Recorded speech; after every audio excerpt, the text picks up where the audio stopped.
Today I fucked up by being manic and going on a risky hookup. So let me set the stage for this mistake of mine. This actually happened the Friday before last. I 18, am not the most sexual person. I honestly don't even like hookups that much. Usually when I do them I regret it, and get a lot of anxiety afterwards that I might be caught something, or I just feel uncomfortable the whole time. So on the particular Friday, I was working a 12-hour shift 6:50 to 6, and it was just me and a new person at the start, and then they left around 10, and a seasonal worker came in after him. I work at a vet's office as a kennel attendant, so we split it up between big dogs and small dogs. Since I have been there longer than the new guy, the first decided I would take care of big dogs. So the whole day I'm consistently cleaning the kennels and walking the dogs. Now we have walkie-talkies to know when there is a dog that needs to be brought up or taken back. Since the new guy hadn't been there, it was just me taking the calls. Also, the night before I hadn't slept at all. I should have known I was manic then. So for the whole day it's just me non-stop moving. So when I finally get off at 6, I am fucking exhausted and just wanted to crash, but I know I have to walk my brother-in-law's dog daily, and wanted to take a shower. Usually my brother-in-law and his girlfriend are at her house, but since it was Friday they were there as my niece. So I just didn't like them being in my space and I just didn't end up going to sleep. Now here comes the fuck up. So whenever I'm in that position of wanting to escape, I always try to find a friend to hang out with, but no one was able to hang out. So I went to Grindr. I've been recently trying to avoid that app as I'd prefer an LTR, but tonight I just didn't care.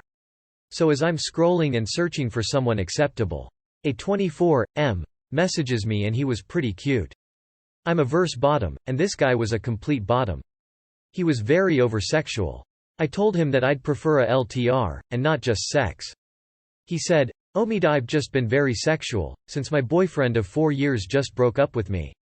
First red flag that was ignored. So we get to talking, and since he was cute and I wanted an escape, I ended up deciding I would want to meet and send my album and shit. We add each other on Snap and start setting a bit. Let me tell you, I'm not a dominate person, but this guy was a complete sub. Saying shit like, "I want you to film me and send it to everyone I know and embarrass me. I'd love it if you sold the vids online." Second red flag ignored. So then I'm like, "If you want to meet, you can come pick me up and we can stay at her place." He then says he wouldn't be able to come get me. I ask why, and he says he's on house arrest at his parents' house. Third red flag. I ask why, and he says that he was a hardcore drug dealer, like meth and shit, and the cops busted him. Fourth red flag. Even after all that I'm like, "Okay, that's fine. I could just Uber to you, but it would be $80. He then says if I get there to park at the church across the street, as I would need to sneak in Trophy's window, as his parents have security cameras. Fifth red flag. I ended up saying fuck spending $80 on an Uber so I get a ride from another Grindr guy who I fucked previous, but now we were just friends. So I get there, sneak from the church to his house, and climb through his window. I then look up and he is smiling at me. To anyone who wants to go on a Grindr hookup, ask them to smile, because this man had the most jacked up teeth known to man fucking kind. Aka meth head smile.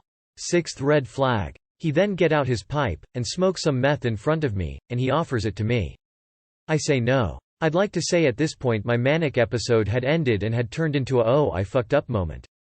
Unfortunately, when I'm on a hookup, even if I'm uncomfortable and don't want to continue, I push through. So he gets undressed and so do I, and I put my condom on.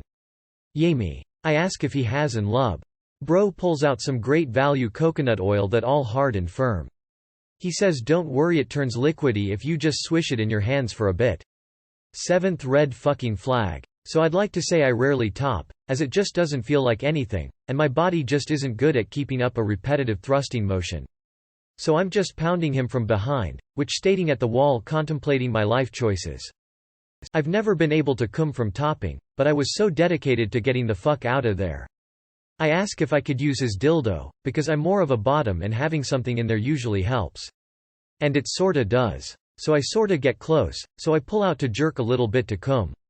He then asks for me to cum in him raw. I agree like an idiot. 8 red flag. So I finish, and I'm ready to fucking leave. So I say my goodbyes, make a run for the fucking hills, and on the way home I block him on everything. The ride home I'm telling my friend everything, and just trying to think of the positive. That this is a lesson to not make these same mistakes again. So fast forward to that Monday, and I tell my psychiatrist about it, and she diagnoses me with bipolar. As that was clearly a manic episode. So knowing that I used his dildo, and came in him raw. I was worried about STDs. But thankfully I had to get sent another testing kit from my PrEP provider because the samples were invalid when I sent them previously. The test came in on that Thursday, and sent it in that Friday. Currently still waiting for my results as of today. Now another thing that's weighing on my mind, is that my psychiatrist prescribed Lamictal. She made it very clear that it can cause a rash. I have noticed that since this Monday, when I started I do have a small maybe Lamictal rash on my armpits, but I'm seeing how it develops before I just stop the meds. Unfortunately today though while showing, I noticed my butt felt a little tingly per se. So after I examine the area, and there are bumps there.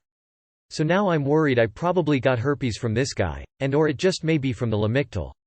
I really don't know. I'm praying the STD test was taken far enough away from the hookup that it would show up on the test, but I'm hoping it's just the Lamictal. I really do hope this time I don't have to suffer the consequences physically from this hookup. God knows I've suffered mentally enough from it. Too long did not read. I went manic after a 12-hour shift at work, and went on a hookup with a meth head who was on house arrest.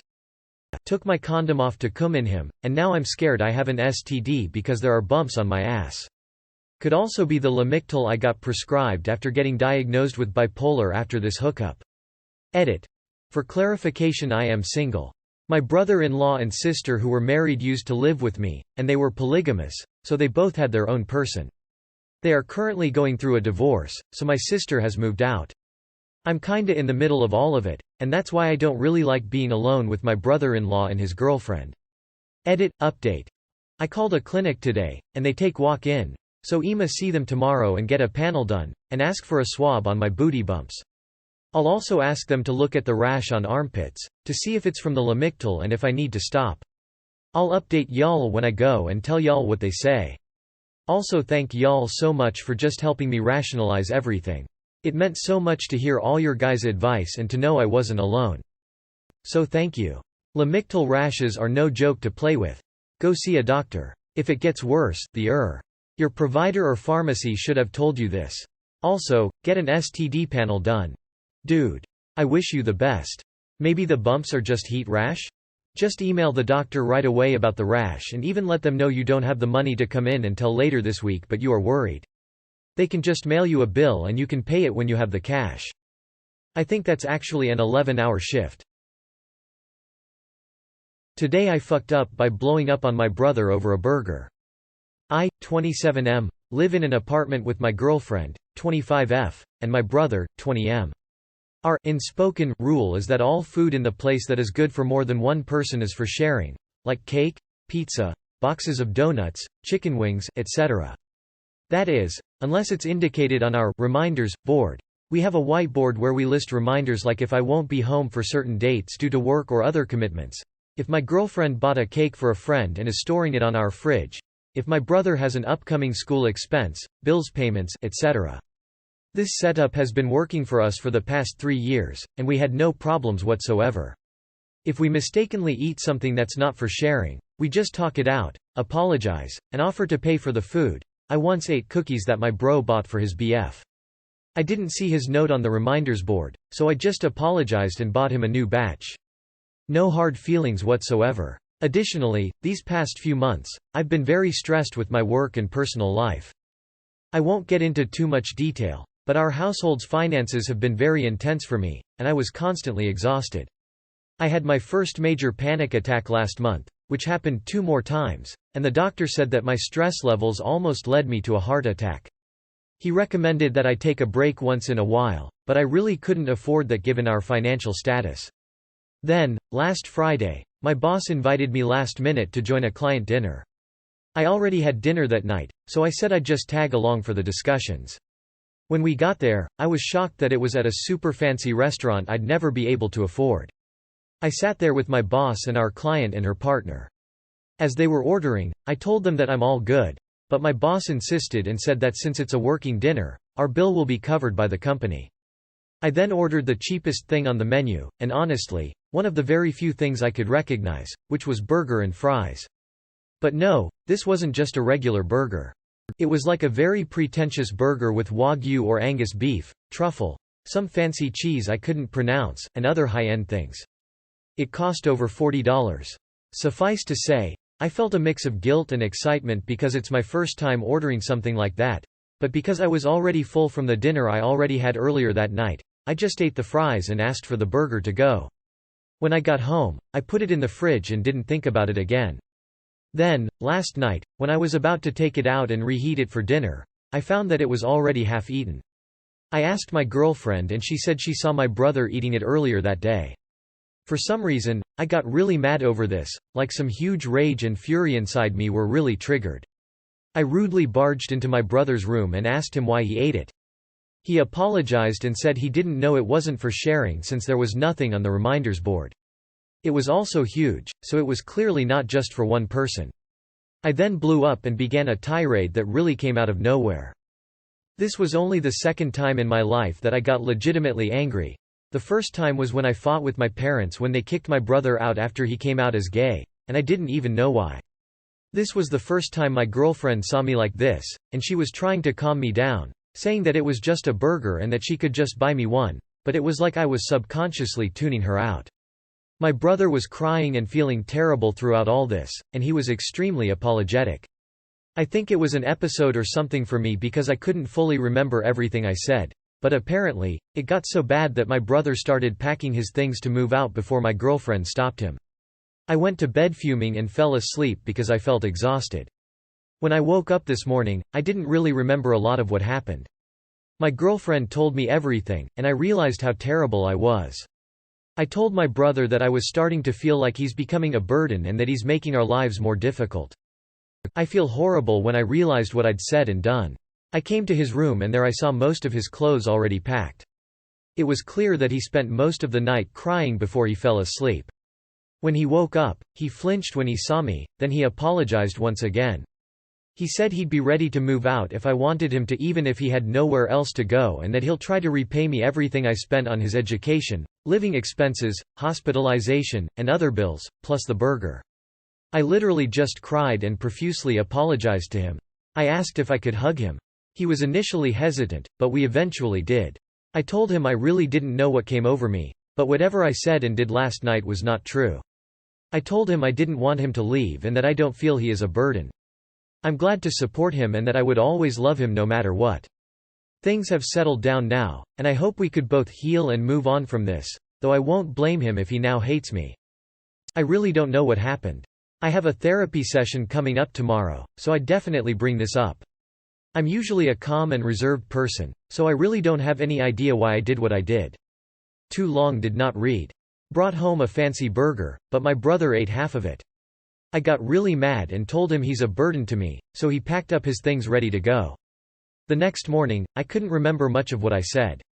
My girlfriend told me all the horrible things I told my brother, then I apologized to him.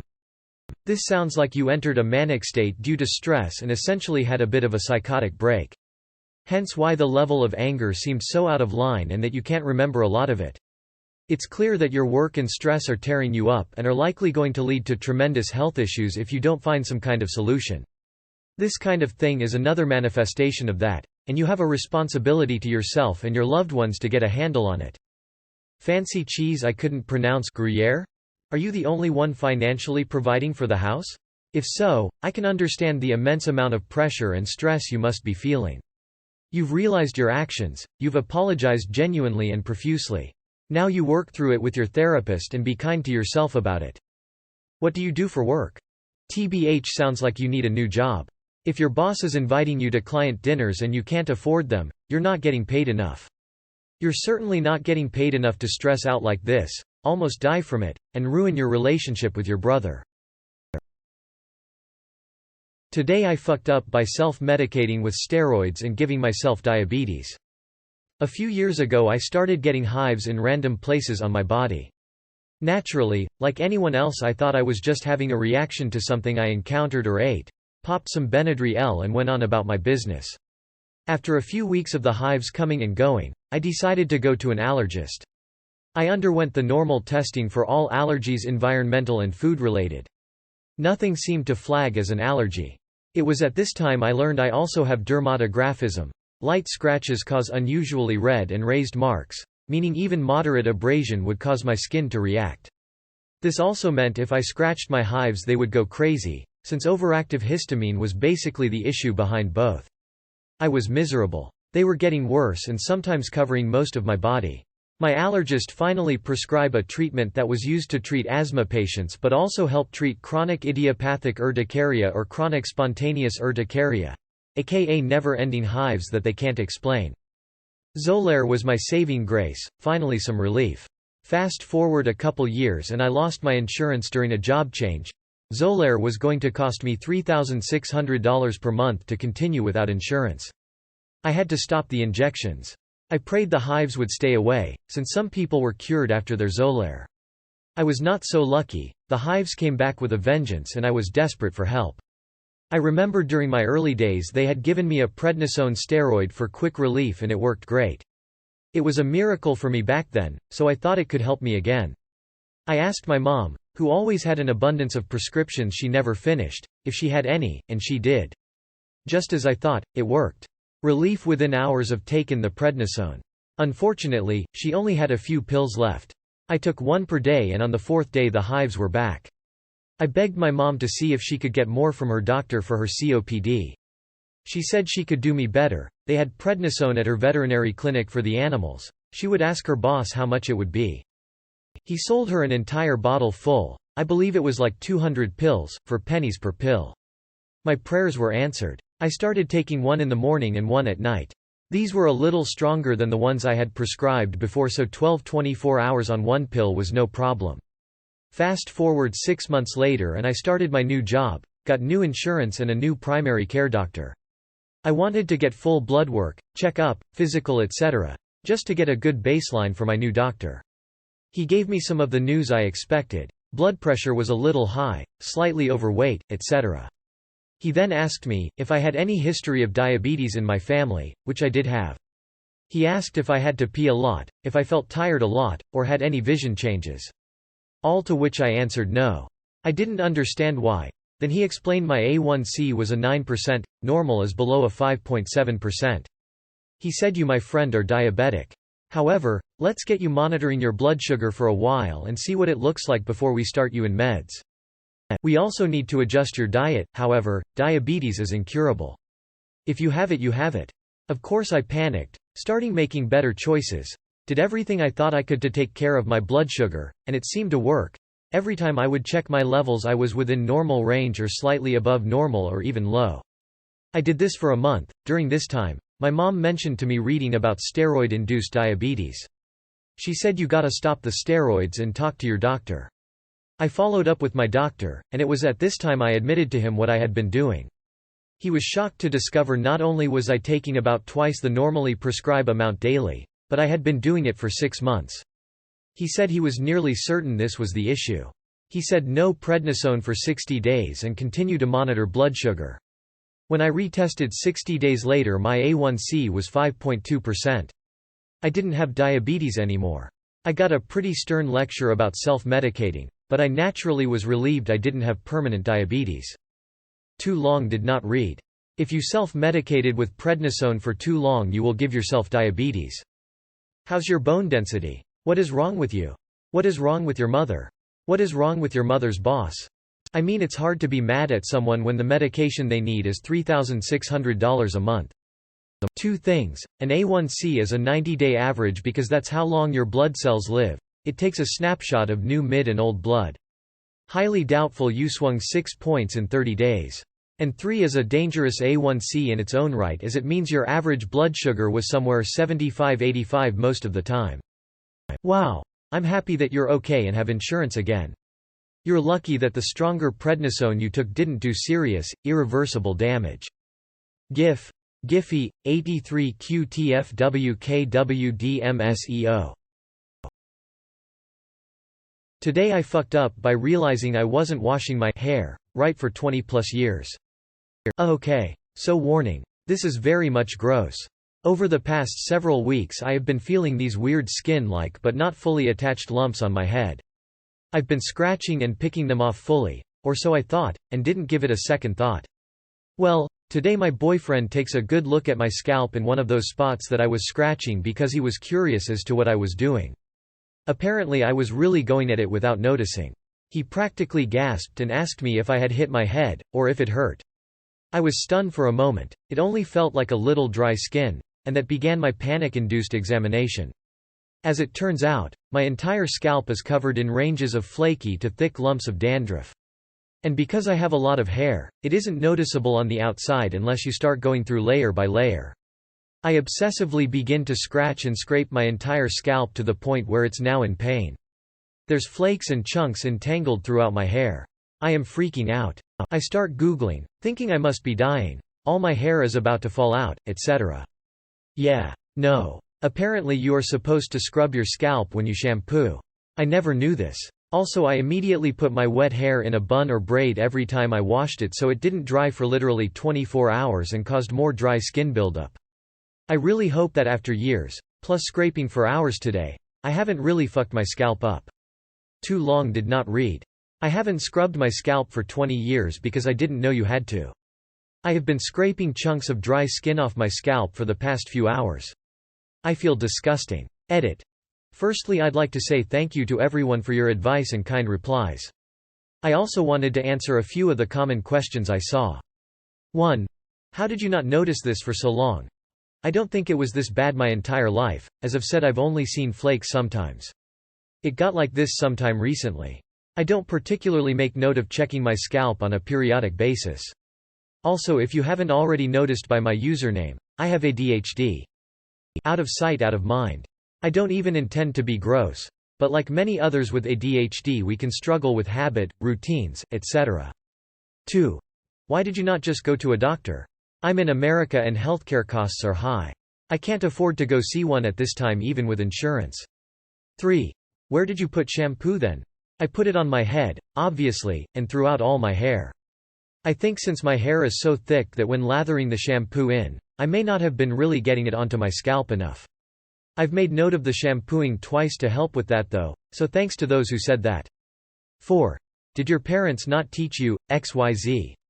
Apparently not. Not everyone has good parents. I definitely did not. I've had to figure out many things throughout life on my own. Most replies were very positive, helpful though. Thank you. I will be getting a new shampoo as I've been using a very cheap brand. Hopefully that helps. Go see a dermatologist. That doesn't sound like a pure hygiene issue. Comb them out, but stop scratching your scalp. That's going to keep making it worse. TBH, it sounds more like you could have developed psoriasis or something on your scalp. I don't scrub my scalp when I shampoo my hair. Sure, I get the shampoo to the roots, but I'm not actively trying to exfoliate my head and I don't have this issue. You should see someone about it. You should try using a scalp brush when you shampoo. It's done wonders for me.